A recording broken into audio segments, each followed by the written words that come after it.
That's good. In which case, give a warm round of applause for Mr. Andrew Fahrenbach.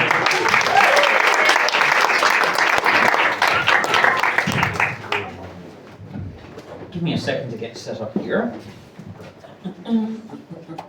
My usual timer is out of battery, so I have to use my wife's phone. Thank you, my dear.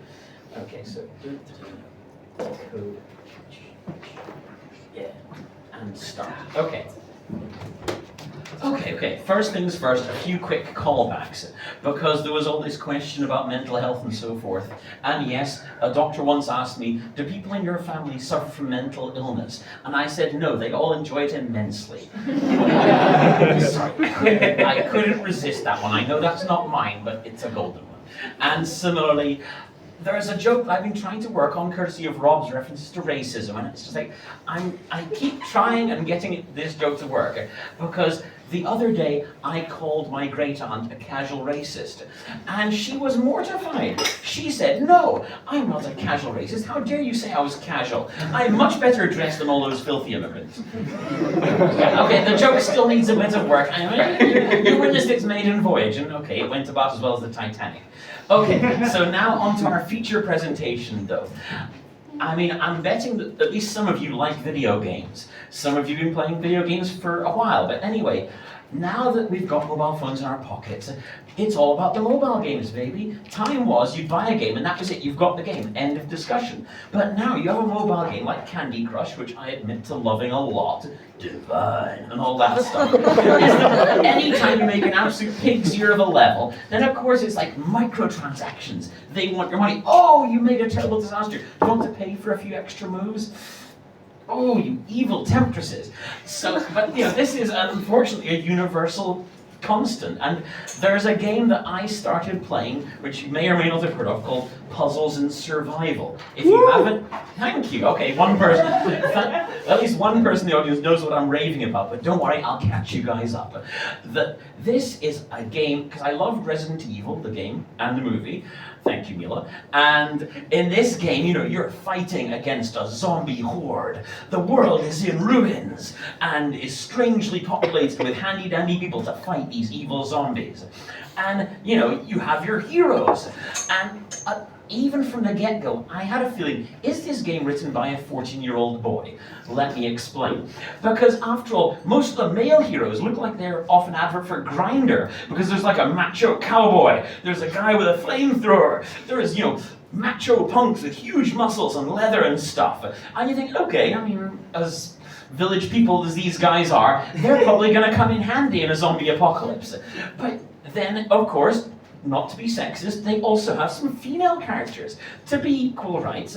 And of course, any good party needs a healer. Yeah, someone to keep your energy levels up during your fights with the zombies. And so, sure enough, one of the healers, she wears a lab coat. Good start, right? But she's also wearing suspenders and a leather mini dress. Well, at least her gun looks like a giant syringe, but still, I mean, it just begs my noodle to all the female. And of course, there's also a Japanese schoolgirl with machine gun. Yeah, of course, who doesn't keep their school uniform in a zombie apocalypse? None of this makes any sense. But also, these heroes are animated, so when you're, you know, trying to upgrade your hero, if you pause on the screen, then they're like, you know, and the women are jiggling and so forth. And so my long-suffering colleagues would glance at my phone and they see this lady in the lab coat, you know. So of course, you know, in any zombie apocalypse, you have to have lingerie. I mean, where is your dignity? Where's your humanity? But this game is, quite frankly, idiotic. And I know you're maybe wondering, why, oh why is he playing this juvenile nonsense? It's because I'm getting paid. Because they hope to tempt you into microtransaction addiction. So they say, hey, if you can play this game continuously for like 2 weeks and get to level whatever, we'll give you an Amazon voucher. And they underestimated how cheap I was. There ain't no way I'm spending on microtransactions. Instead, I rolled up my sleeves and jolly well made those zombies hurt. And sure enough, I got myself an Amazon voucher, and then I walked away giggling. End of discussion. I know you're maybe wondering also, how do you fight these zombies? How do you activate your heroes? It's by lining up gems. By something that rhymes with Randy Blush. You're basically destroying zombies by matching colors. And so, after the dust had settled, I got my voucher, I was walking away feeling pretty good about myself. they said, "Hey, would you like to leave a review for this?" And I was like, yes, I shall leave a review. So honest to goodness, word for word, my review was, it's as if Resident Evil and Candy Crush had a confused, horny baby together. And hit send. And the authors actually wrote back and was like, "Thank you for your support."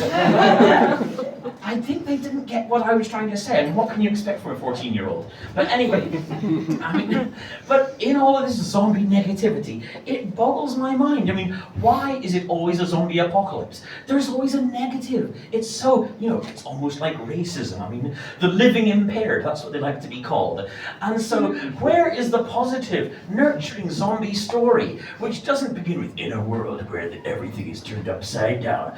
Where is the one instead? It's like, in a world where zombies actually come in rather handy. The zombies arrive, and the first thing they said arriving in Denmark was, "Danes." And then they started doing the jobs that nobody else wanted to do. If you had a blocked toilet, courtesy of Shibangi,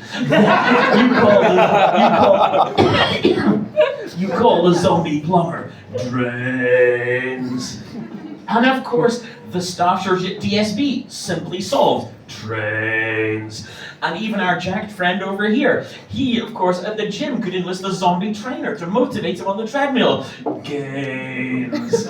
Yeah, I think that's quite healthy enough for me. And you guys have been wonderful. Thank you.